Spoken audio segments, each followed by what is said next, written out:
Indonesia baru saja duduk di kursi Presiden Dewan HAM PBB, dan ujian langsung datang tanpa aba-aba.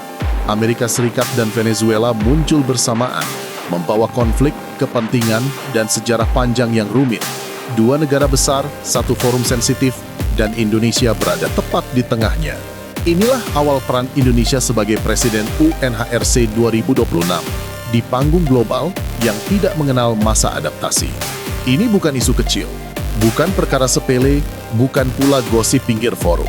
Ini isu kelas dunia, di forum paling sensitif yang membahas martabat manusia. Analogi paling pas mungkin seperti pegawai baru yang belum hafal nama rekan kerja, tapi sudah diminta memimpin rapat direksi berisi para pemilik perusahaan raksasa. Satu kalimat bisa viral ke seluruh dunia, satu gestur bisa ditafsirkan sebagai sikap politik. Dan itulah posisi Indonesia hari ini. Indonesia resmi menjabat sebagai Presiden Dewan HAM PBB. Secara administratif, memang jabatan ini bersifat bergilir. Namun anggapan bahwa posisi ini sekadar simbol adalah kesalahan besar. Presiden Dewan HAM bukan figuran, bukan penonton, dan jelas bukan sekadar tukang ketuk palu. Posisi ini mengatur lalu lintas diplomasi global. Ia adalah wasit yang menjaga ritme, menegakkan aturan, dan memastikan semua negara berbicara dalam koridor hukum internasional. Dan ironisnya, isu pertama yang langsung muncul bukan laporan tahunan atau diskusi tematik yang aman. Yang datang justru konflik keras yang melibatkan negara adidaya dan negara Amerika Latin yang sudah lama berada dalam sorotan HAM. Seolah dunia ingin berkata, "Selamat datang Indonesia, sekarang kita lihat sejauh mana kamu sanggup." Mengapa Amerika Serikat dan Venezuela langsung membuat situasi memanas? Karena Amerika bukan sekadar anggota biasa. Pengaruhnya luas, jejaring diplomatiknya kuat, dan sejarahnya di PBB panjang. Setiap isu yang menyentuh Amerika, otomatis membuat banyak negara memasang radar. Sementara Venezuela sudah lama menjadi langganan headline pelanggaran HAM, mulai dari oposisi, pemilu, sanksi ekonomi, hingga tuduhan tindakan represif. Hubungannya dengan Amerika pun sudah lama tegang, lebih sering dingin yang mendidih daripada stabil. Ketika dua nama ini muncul bersamaan di Dewan HAM, itu bukan kebetulan. Itu adalah bom isu, dan Indonesia berada tepat di tengah ledakannya. Bukan posisi yang nyaman, justru di sanalah letak ujian sesungguhnya. Ada yang mengatakan, itu kan cuma jabatan prosedural. Di atas kertas mungkin iya, tapi di lapangan tekanannya nyata. Presiden Dewan HAM memimpin sidang, menentukan urutan bicara, menjaga diskusi tetap beradab, dan memastikan semua negara diperlakukan setara. Ketika Amerika berbicara, Indonesia harus tegas secara prosedural. Ketika Venezuela membela diri, Indonesia harus memberi ruang yang adil. Tidak boleh terlihat memihak, tidak boleh terlihat menekan. Ini bukan soal siapa paling lantang, tapi siapa paling tenang mengelola konflik. Dan semua itu terjadi di hari pertama. Bayangkan tekanan yang dirasakan delegasi Indonesia. Di satu sisi, ada ekspektasi besar. Indonesia harus netral. Indonesia harus tegas. Indonesia harus menjadi teladan HAM. Di sisi lain, ada realitas geopolitik, hubungan bilateral, kerjasama ekonomi, dan kalkulasi jangka panjang. Ini bukan dunia hitam putih. Ini wilayah abu-abu yang rumit dan penuh jebakan. Hari pertama ini bukan sekadar soal sidang dibuka atau ditutup. Ini soal pesan yang dibaca dunia, nada bicara, bahasa tubuh, urutan agenda, semuanya diperhatikan. Yang menarik, Indonesia tidak masuk ke posisi ini sebagai pendatang baru yang nekat. Indonesia punya rekam jejak panjang dalam diplomasi multilateral. Berkali-kali duduk di Dewan HAM, memimpin diskusi sensitif, dan menghadapi posisi sulit. Terpilih sebagai calon tunggal dari Asia Pasifik bukan hadiah gratis, melainkan hasil kepercayaan kawasan.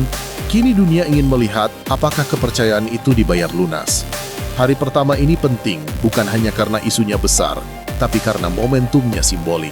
Ini pesan bahwa Indonesia tidak lagi sekadar negara berkembang yang ikut-ikutan. Indonesia kini duduk di kursi pengatur forum global, bukan hanya berbicara soal HAM domestik, tapi mengelola isu HAM dunia. Dan ini juga pesan ke dalam negeri. Diplomasi bukan basa-basi, melainkan kerja sunyi penuh tekanan. Boleh bangga. Tentu, tidak semua negara mendapat kesempatan ini.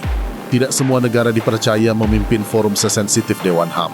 Namun sejak hari pertama, Indonesia tahu setiap langkah akan diuji, setiap sikap ditafsir, bahkan setiap diam dibaca sebagai sinyal. Begitu nama Amerika Serikat dan Venezuela muncul di meja sidang, atmosfer langsung berubah. Yang tadinya formal menjadi tegang. Basa-basi diplomatik mendadak diiringi jeda panjang, karena semua paham ini bukan isu HAM biasa. Ini adu narasi global. Ini soal siapa yang berhak mendefinisikan hak asasi manusia. Amerika datang dengan dua senjata klasik, kekuatan politik dan klaim moral. Di satu sisi memposisikan diri sebagai penjaga demokrasi, di sisi lain banyak negara mempertanyakan konsistensi itu.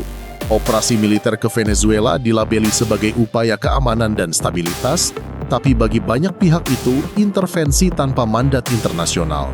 Di PBB, kata tanpa mandat bukan detail teknis, melainkan isu hukum serius. Venezuela datang dengan narasi berbeda. Mereka bicara tentang kedaulatan yang dilanggar, tekanan ekonomi, dan sanksi yang dianggap lebih menyiksa rakyat daripada elit.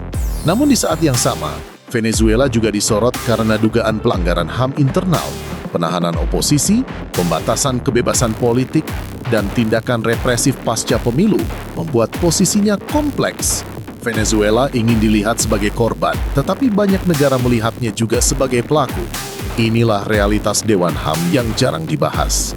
Ini bukan ruang steril, bukan kelas akademik. Ini arena politik tingkat tinggi yang dibungkus bahasa hukum dan etika. Setiap negara bicara HAM sambil membawa kepentingan. Setiap pernyataan punya target. Dan ketika dua negara besar berhadap-hadapan, forum berubah menjadi drama geopolitik. Sekarang, bayangkan posisi Indonesia. Dikenal dengan prinsip bebas aktif.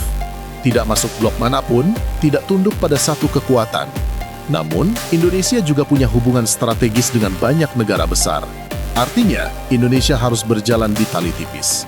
Terlalu condong dianggap tidak netral, terlalu diam dianggap lemah. Dan semua itu terjadi di forum terbuka yang disaksikan puluhan negara, media internasional, dan LSM global.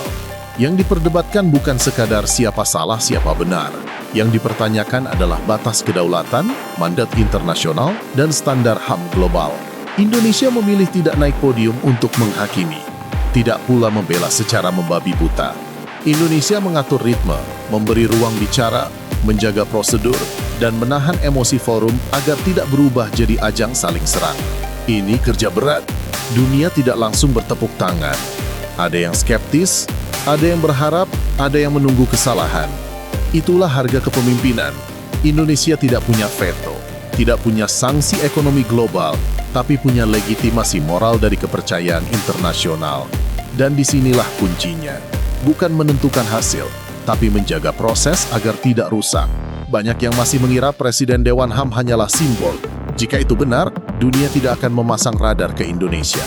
Faktanya, jabatan ini menentukan arah dialog, agenda sidang, dan keseimbangan forum. Ini moderator debat tingkat dunia. Salah sedikit, debat bisa berubah jadi keributan global. Indonesia berada di tengah 47 negara dengan latar belakang berbeda sambil berkata, silakan bicara, tapi patuhi aturan. Tidak mudah, namun justru disitulah nilai Indonesia.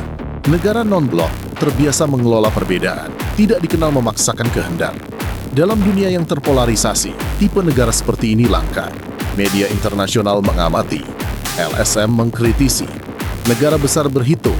Itu tanda satu hal, Indonesia relevan, dan relevansi tidak datang gratis. Ini momen penting bagi publik dalam negeri.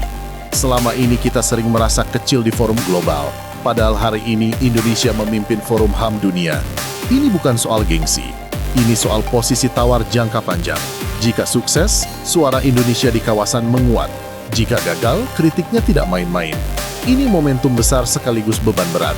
Kesalahan kecil bisa berdampak panjang, namun netral bukan berarti aman. Netral justru posisi paling rawan karena bisa mengecewakan dua sisi sekaligus. Sekarang setiap kata Indonesia diperhatikan, setiap jeda dianalisis. Itu tanda Indonesia naik kelas. Ini bukan lagi cerita pejabat di New York. Ini soal bagaimana Indonesia diposisikan di dunia. Bukan penonton, bukan figuran, tapi pengatur ritme. Dan ini baru awal. Dunia tidak memberi masa adaptasi. Begitu duduk di kursi Presiden Dewan HAM, Indonesia langsung diuji. Di forum global, satu kalimat bisa menjadi sinyal politik. Karena itu, gaya yang dipilih bukan emosional, bukan heroik, tapi dingin, rapi, dan terukur. Yang dipertaruhkan jauh lebih besar dari dua negara. Ini soal masa depan hukum internasional, masa depan dialog HAM, dan apakah dunia masih mau diatur oleh aturan atau kembali ke hukum yang kuat menekan yang lemah. Indonesia berdiri di persimpangan itu. Jika berhasil, bukan dengan teriakan, tapi dengan konsistensi. Indonesia naik kelas secara permanen. Bukan nasionalisme kosong, bukan dramatisasi, tapi kerja sunyi. Dunia sedang mencari penyeimbang. Negara yang tidak ekstrem, tidak sok suci, tapi juga tidak tunduk. Indonesia diposisikan ke arah itu. Lebih aman jadi penonton, tapi sejarah jarang memberi pilihan nyaman. Kini Indonesia dinilai bukan dari niat, tapi dari ketepatan langkah. Setiap sikap dicatat. Ini harga dari kepercayaan. Bagi kita sebagai publik, ini bukan soal membela Amerika atau Venezuela. Ini soal menjaga aturan agar tidak hancur oleh kepentingan. Karena hari ini Venezuela, besok bisa negara lain. Jika hukum internasional hanya berlaku untuk yang lemah, maka dunia sedang mundur. Indonesia memilih jalan sunyi. Jalan yang jarang dipuji, sering dikritik dari dua arah. Tapi justru disitulah integritas diuji. Netral bukan berarti takut. Tenang bukan berarti lemah. Tidak berisik bukan berarti tidak punya sikap. Hari ini, Indonesia tidak bisa lagi berpura-pura kecil. Dunia sudah menaruh kita di panggung besar. Lampu menyala, penonton penuh. Ini bukan akhir cerita. Ini bab awal. Bab di mana Indonesia diuji bukan dengan sorak-sorai, tapi dengan ketenangan. Dan jika kita mampu melewati ini dengan jujur dan konsisten, satu hal pasti berubah. Indonesia tidak hanya hadir di dunia, tetapi dianggap. Dan itu jauh lebih berharga daripada sekadar tepuk tangan.